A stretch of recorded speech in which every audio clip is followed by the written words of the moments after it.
పశ్చిమాసియాలో యుద్ధ మేఘాలు కమ్ముకుంటున్నాయి. ఇజ్రాయెల్పై ఇరాన్ రాకెట్ల దాడి చేస్తుంది. రాకెట్ల దాడిని ఇజ్రాయెల్ సమర్థవంతంగా తిప్పికొడుతోంది. యుఎస్ స్థావరంపై ఇరాన్ రాకెట్ల దాడి చేస్తుంది. 20 మందికి పైగా అమెరికా సైనికులు సిబ్బందికి గాయాలయ్యాయి.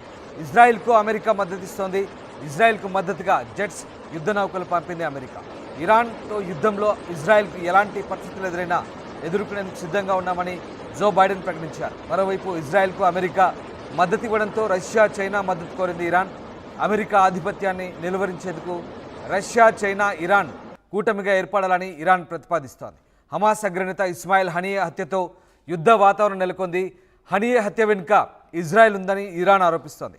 ఇజ్రాయెల్ ఇటీవల జరిపిన దాడుల్లో హిజ్బుల్లా సీనియర్ కమాండర్ శుక్రూ మృతి చెందారు. దీంతో ఇజ్రాయెల్పై యుద్ధానికి కాలు దూవుతోంది ఇరాన్, హిజ్బుల్లా.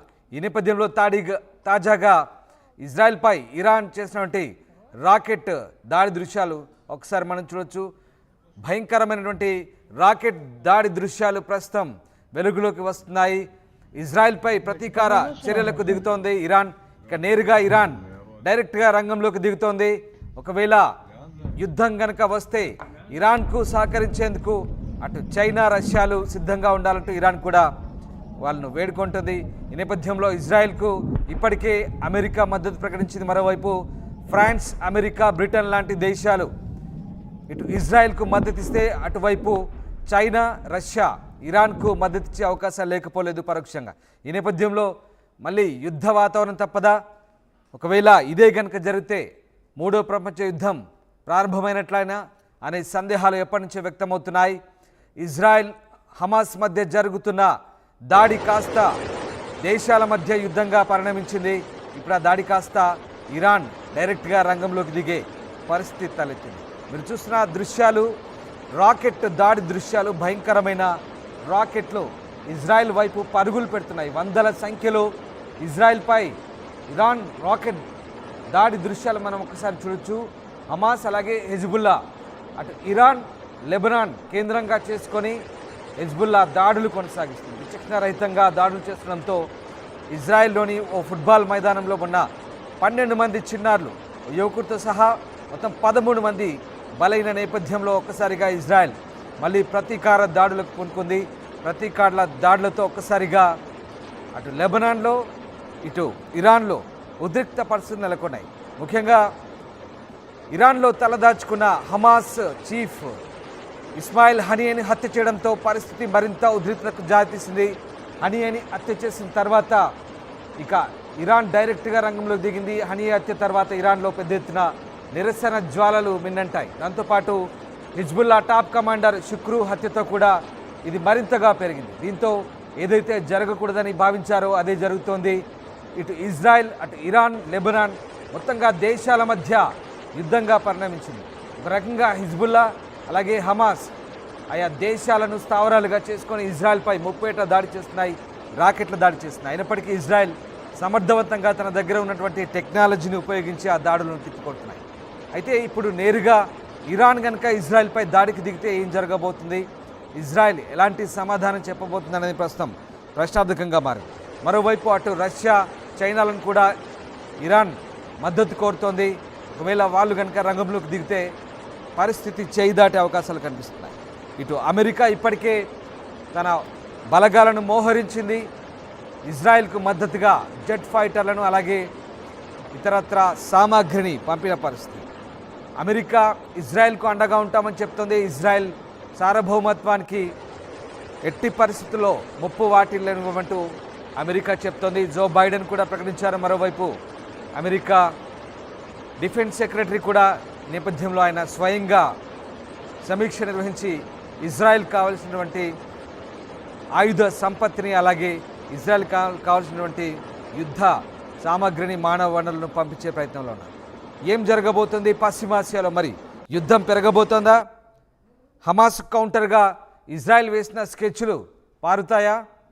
నిజంగా ఇజ్రాయెల్పై ఇరాన్ నుంచి, లెబనాన్ నుంచి చేసినటువంటి దాడులు సమర్థవంతంగా ఇజ్రాయెల్ తిప్పికొడుతున్న నేపథ్యంలో ఇవి చిన్నపాటి దాడులుగానే భావించాల్సి వస్తుందా, లేదా పెద్ద తరహా దాడులుగా మారి యుద్ధ వాతావరణం మళ్ళీ నెలకొనే అవకాశం ఉందా? ఇజ్రాయెల్ మాత్రం పక్కా ప్రణాళికతో వ్యూహాత్మకంగా దాడులు చేస్తోంది.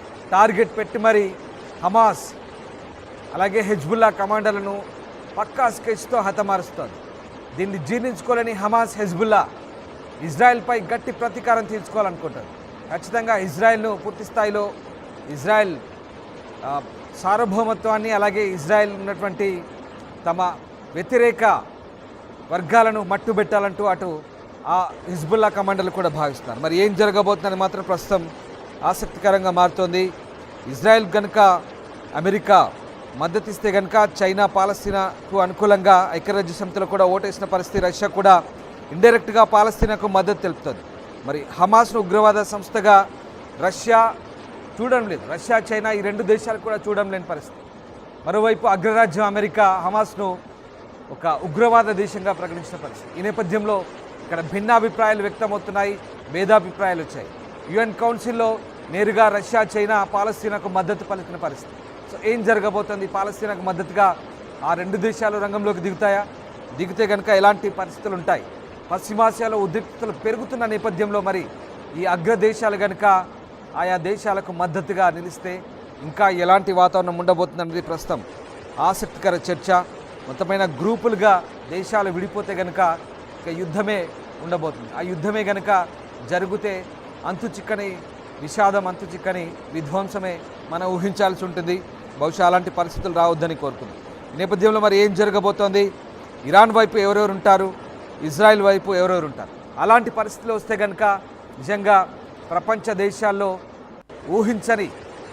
దేశాలకు ఊహించని పరిణామాలు ఒకసారిగా మనం అంచనా వేయాల్సి ఉంటుంది. ఒకసారి మీరు చూస్తున్న దృశ్యాలు, దాడులకు సంబంధించిన దృశ్యాలు, ఇరాన్ నుంచి డైరెక్ట్గా ఇజ్రాయెల్పై జరుగుతున్నటువంటి రాకెట్ దాడి దృశ్యాలు. ఇక తాడోపేడో తేల్చుకునేందుకే ఇప్పటికే ఇరాన్ సుప్రీం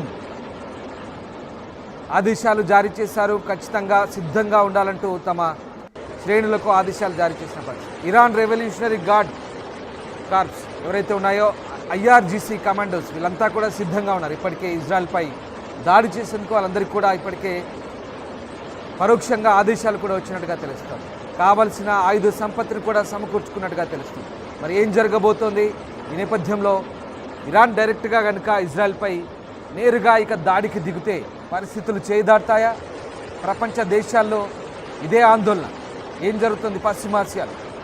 హమాస్, ఇజ్రాయెల్ మధ్య యుద్ధం కాస్త దేశాల మధ్య యుద్ధంగా మారింది. ఇక ఈ పరిణామాలు ఎక్కడికి దారితీస్తాయని మాత్రం ప్రస్తుతానికి అంతు చిక్కని పరిస్థితి. ఆ దృశ్యాలు చూడొచ్చు మీరు. వరుసగా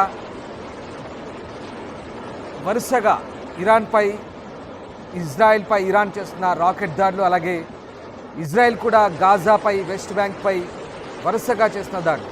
గత కొన్ని నెలలుగా వరుసగా దాడులు జరుగుతున్నాయి. ఆ దాడులు కంటిన్యూ అవుతూనే ఉన్నాయి. వేలాది మంది, వందలాది మంది ప్రాణాలు బలవుతున్నాయి. అమాయక పౌరులు బలవుతున్నారు. కానీ యుద్ధ వాతావరణం మాత్రం ఆగడం లేదు. మరి శాంతి చర్చలు జరుగుతాయా? ఐక్యరాజ్య సమితి జోక్యం చేసుకుంటుందా? యుద్ధం ఎప్పుడు చల్లారుతుంది? ఈ దేశాల మధ్య శాంతి ఎప్పుడు చేకూరుతుందని మాత్రం ఇంకా వేచి చూడాలి.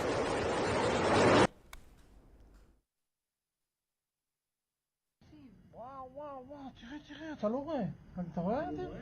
עדיף לכל העברים.